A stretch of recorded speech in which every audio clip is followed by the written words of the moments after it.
Sous-location professionnelle, comment automatiser totalement votre location courte durée. Salut à tous et bienvenue sur ma chaîne. Aujourd'hui, on va aborder un sujet passionnant et essentiel pour tous ceux qui s'intéressent à la sous-location professionnelle, c'est comment automatiser entièrement ta location courte durée. Si tu cherches des moyens de gérer tes appartements de manière efficace en économisant à la fois du temps et de l'argent, alors tu es au bon endroit. Dans cette vidéo, on va voir ensemble 3 méthodes essentielles pour automatiser ta location courte durée, que tu sois débutant ou plus expérimenté. Peut-être qu'aujourd'hui, tu es complètement débordé et que tu souhaites automatiser pour ne plus être esclave de ton business qui devait te rendre à la base libre. Ou peut-être que tu souhaites tout simplement commencer la sous-location professionnelle et que tu cherches une manière de gérer efficacement tes appartements. Quoi qu'il en soit, cette vidéo est faite pour toi. Avant de commencer, qui suis-je pour te parler de cela? Alors, comme d'habitude, pour ceux qui sont nouveaux sur cette chaîne, je m'appelle Salah, je suis le fondateur de la société Apartine Toulouse qui a réalisé plus d'1,4 million d'euros de chiffre d'affaires en sous-location professionnelle depuis sa création en 2019, avec un bénéfice mensuel pouvant aller jusqu'à 15 000 euros. J'ai ensuite revendu mon entreprise avec une plus-value à 6 chiffres et j'ai accompli mon rêve de partir vivre à Dubaï. Aujourd'hui, je suis toujours présent dans la société de sous-location en tant que conseil et j'enseigne aux personnes comment devenir libre grâce à la sous-location professionnelle. Allez, commençons sans plus tarder. Installe-toi confortablement, prends des notes et prépare-toi à transformer ton activité de sous-location en une entreprise fluide et automatisée. C'est parti! Première méthode pour automatiser ta sous-location courte durée, faire appel à une société de conciergerie, une entreprise de conciergerie. La première méthode pour automatiser, c'est celle-ci. Faire appel à une société de conciergerie. Cette société gère tout.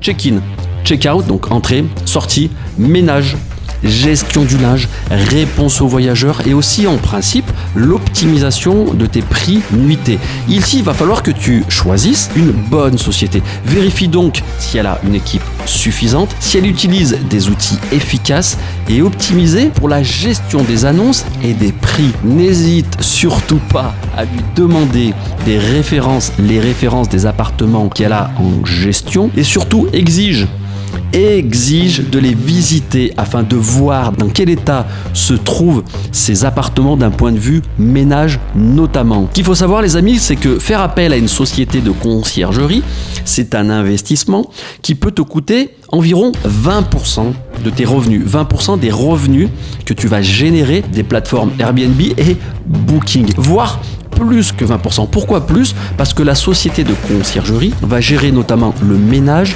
et le linge. Ce qu'il faut savoir, c'est qu'elle va te demander plus en termes de ménage et de linge que ce que tu vas toi facturer à tes voyageurs. Par exemple, un studio, le studio, tu vas facturer 30 euros par séjour pour un, voire 2 voyageurs. Il n'est pas sûr, il est voire même improbable, voire impossible, je dirais, compte tenu des prix du marché, que la société de conciergerie te facture aussi 30 euros. Elle va sûrement te facturer 55, voire 60 euros par ménage. Et je vois mal, toi, mettre des frais de ménage par séjour à 60 euros, tu vas être quasiment dans les choux en termes de tarifs in fine entre ton prix du séjour, la taxe de séjour, plus les frais de ménage. Donc ça va te coûter plus que 20%.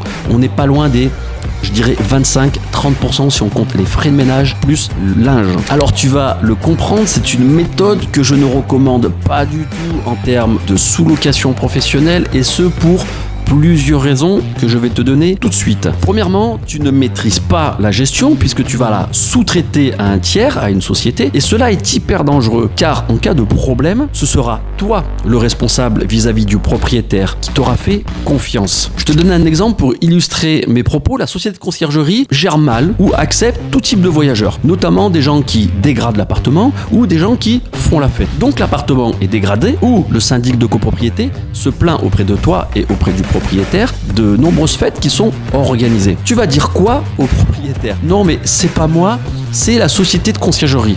Alors là mon ami, soit cet appartement tu ne le reverras plus jamais, soit ta réputation va en prendre un coup dans la ville où tu souhaites faire de la sous-location et de la location courte durée. Deuxième gros point noir, tu es dépendant de la société de la conciergerie aussi en termes de rentabilité car si elle fait mal son travail au niveau du prix et du taux d'occupation, tu devras, toi, quand même, payer ton loyer au locataire. Et ça, c'est problématique. Et troisième raison, j'ai envie de te dire, même si cette société de conciergerie bosse très très bien, elle va quand même te prendre 20% de ton bénéfice, voire plus.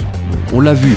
Donc tu démarres avec un business model, avec une société, avec toi, ta société amputée de plus de 20% de bénéfices. Tu l'as compris, je déconseille fortement cette formule car au final, elle est dangereuse et vide de sens car ton rôle, c'est justement de faire tourner la société et mettre en place des process efficaces pour générer de gros revenus. Deuxième stratégie pour automatiser ta location courte durée, c'est la délégation partielle. Dans le cadre d'une automatisation partielle, tu vas externaliser le ménage et la gestion du linge et donc tu vas garder les communications avec les voyageurs, l'optimisation des prix, la gestion avec Airbnb et Booking, bref, toute la gestion hormis le ménage et le linge. Pour être honnête avec toi, quand j'ai démarré, j'ai commencé dans cette configuration-là. C'est-à-dire que j'ai commencé en sous-traitant le ménage et le linge à une société. J'ai dû le faire car je n'avais aucune idée et aussi aucune compétence sur le recrutement des femmes de ménage, la gestion de ces femmes de ménage et aussi aucune compétence sur la gestion du linge. Ça m'a coûté de l'argent car ici les frais de ménage payés par les voyageurs ne suffisaient pas à régler cette société de ménage et de linge, donc ça te prend un peu de ton bénéfice, environ 5 à 10%. Mais à la limite, ça ne me gêne pas. Ça ne me gêne pas que par exemple des sous-loueurs commencent par là. Si l'optique à court terme est de s'occuper de tout soi-même. Alors quand je dis tout, s'occuper de tout soi-même, ça ne veut pas dire tout gérer toi sur tes épaules en interne, ça veut dire tout simplement que c'est toi qui vas tout faire en délégation et en automatisation. Et souvent ici, je parle de sous-loueurs qui ont mal été formés ou pas formés du tout et donc qui avancent lentement en tentant des choses et je ne leur en veux pas à vrai dire, mais malheureusement, ils perdent du temps et de l'argent. Par contre, si j'avais eu un mentor, un expert du domaine qui m'aurait dit, grosso modo, comment recruter des femmes de ménage, quel contrat signer avec elles, avec ces femmes de ménage, quel process et quel cahier des charges leur indiquer, quel outil utiliser pour les rendre autonomes et responsables pour leur ménage, c'est clair et net les amis que j'aurais même pas sous-traité. J'aurais commencé de suite en internalisant ce poste et j'aurais économisé beaucoup d'argent et je n'aurais pas eu les mêmes tracas que j'ai eu au début. Pareil pour le linge, il y a des process bien précis et carrés qui te permettent à la fois de faire des économies, mais aussi d'automatiser ce poste. Et tous ces aspects-là que je suis en train de vous indiquer, j'en parle dans ma formation Business sous Lock Mastery. Troisième façon d'automatiser, c'est l'automatisation totale avec ta propre marque immobilière de sous-location. Ici, c'est la configuration où tu exploses ta rentabilité de tout ton business et tu gères tout de A à Z en automatisant et en déléguant à des bons que tu auras préalablement, bien évidemment, formés. Ça va impliquer de constituer une équipe pour gérer tous les aspects de tes appartements. Tu auras des femmes de ménage, une société qui va gérer la partie lavage et gestion du linge. Je parle que de linge. Et pourquoi pas, si tu grossis, si tu scales, tu as un nombre d'appartements suffisant, tu recruteras un ou une city manager pour le management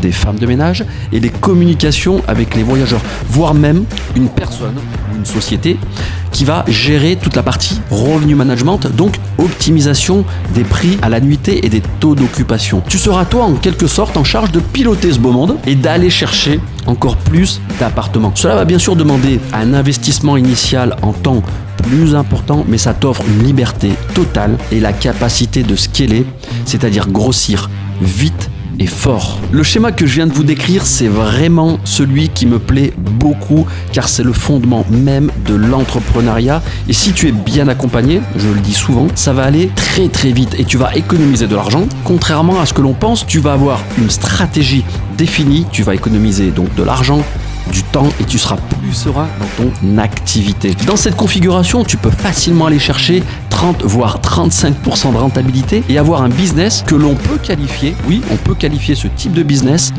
quasi passif. Mais ça demande une organisation pointue qui a fait ses preuves. Et voilà les amis, on a parcouru ensemble des stratégies essentielles pour automatiser complètement ta location courte durée en sous-location professionnelle. Avec ces conseils, tu peux non seulement économiser du temps et de l'énergie, mais aussi améliorer, j'en ai pas parlé mais très important, ça te permet d'améliorer ton expérience client, ce qui est crucial dans ce secteur compétitif de la location courte durée. Rappelle-toi, l'automatisation est un processus continu. Il ne s'agit pas de mettre en place des systèmes une fois pour toutes, mais de les ajuster et de les améliorer constamment. Alors prends le temps d'expérimenter et de trouver ce qui fonctionne le mieux pour toi et tes appartements. Très important également les amis, si tu es prêt à franchir le pas dans la sous-location professionnelle ou si tu souhaites optimiser ton activité actuelle, n'hésite pas à réserver un appel avec moi. C'est moi qui vais répondre au téléphone pour un bilan personnalisé. On va discuter ensemble. Ensemble, on va créer un plan, on va construire un plan d'action adapté à tes besoins et à tes objectifs. N'oublie pas, si tu le souhaites, de cliquer sur le lien dans la description pour réserver ton appel. Allez, fais-le maintenant, tout de suite. Agis. Il faut agir et passer à l'action. Si tu as trouvé cette vidéo utile, merci de la liker, de laisser un like, de t'abonner à la chaîne, de partager tes pensées et tes questions dans les commentaires ci-dessous. C'était Salah et je te dis à très bientôt pour plus de conseils sur la sous-location professionnelle. À la prochaine les amis.